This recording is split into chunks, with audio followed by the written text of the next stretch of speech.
Hey guys, today I thought I'd make a video on how to call to whitetail deer, and I'm sure there's a lot of videos on here about it, but I thought I would share some of my tips and techniques. And I'm just going to be doing the grunt and the bleat, and in another video I may do a segment on snort, wheeze, or rattling, but today I'm just going to focus on the grunt call and the doe bleat. So I hope you guys enjoy, and let's get it started. Alright, now I'm going to start with pre-rut here, and the pre-rut's my favorite time to hunt. Deer are very callable during that time of year, and they're just very responsive to it. So what I like to do is, I don't like to do a lot of blind calling this time of year.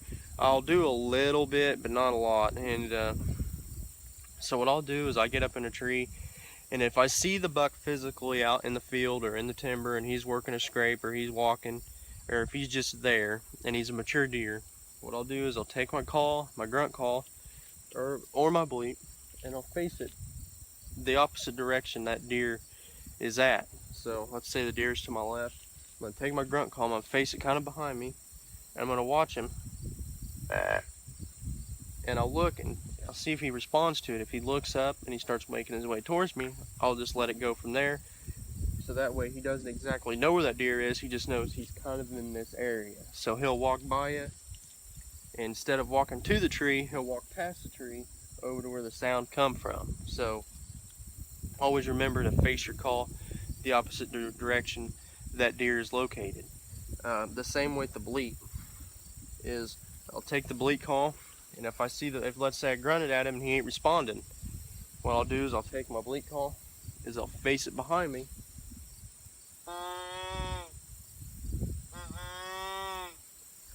I'll actually do it once, and then I'll see if he reacts to it. And if he's reacting to it and he's coming in, or if he looks and picks his head up and he didn't quite hear it real well, I'll throw him another one in the same direction, and he'll do the same thing. He'll walk on past you and look for that noise. Now, if you call directly to that deer, a lot of times he'll walk straight to the base of your tree and pick you out. And I've seen it happen before. I've made the mistake doing it. I got too excited and I just picked up the grunt call and went, ah, and boom, right down at the base of a tree, saw me, and he took off. And I learned my lesson from that. And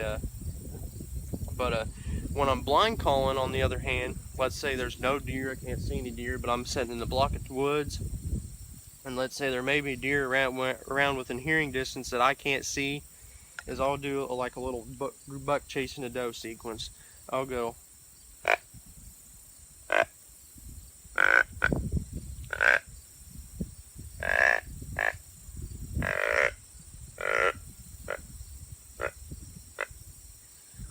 and then I'll take my doe bleat, and before I do that, I'll actually sit and listen to make sure that I don't hear one coming, and I'll look around to make sure there's not one coming, and then I'll take my doe bleat and I'll do it two to three times.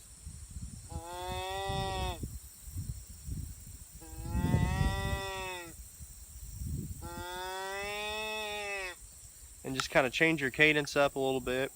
And a lot of times, if there's a deer within hearing distance, he'll come in because he thinks a buck's chasing a doe and he wants in on it. So that's one good technique to use. And when you're using that technique, a good time to blind call is if you got a buck or a doe decoy out, or you have both of them out, is a good time to do blind calling. Because a lot of times if they're just cruising through the edge of the field and they see your decoy, but they don't hear anything, and then you throw that out there, or let's say they don't see your decoy and you throw a call to them, they'll look down and they'll see it, and then they'll come in and check it out. But one thing when you're decoying deer, always to face, when you're using the buck decoy, face the head towards you, because a buck will come in and work right in front of the decoy. And if you're going to use a doe decoy, face the butt end towards you, because he'll come in from the rear end side and stick his nose up there and see if he can't get a whiff. But I know it sounds terrible, but yeah, it's just, using decoy is a very effective way to do it too. But a doe bleat is very effective pretty much through all the rut phases, especially the post rut, because the post rut, those bucks are really looking for those leftover does that are still, they didn't come into estrus till late.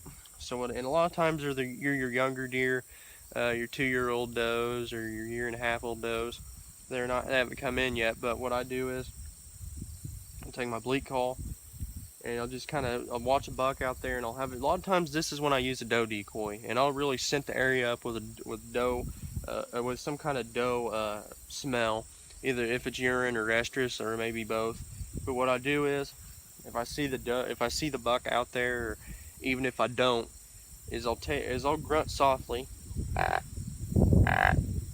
maybe a few times, and I'll just kind of look around, make sure there's not an aggressive deer in the area, and then I'll throw the doe bleat. I'll just go.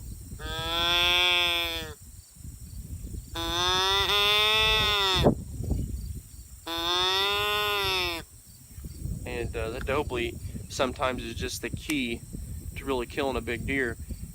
And like I said during the post rut, if I got one out there and he's just kind of walking around and he hadn't really seen my decoy yet, I'll throw him a doe bleat.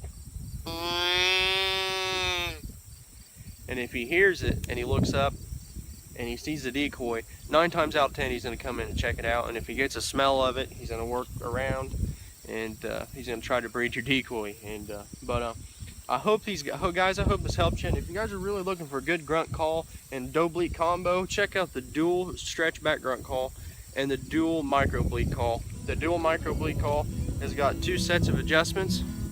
If you want a little higher pitch, and so does the grunt call.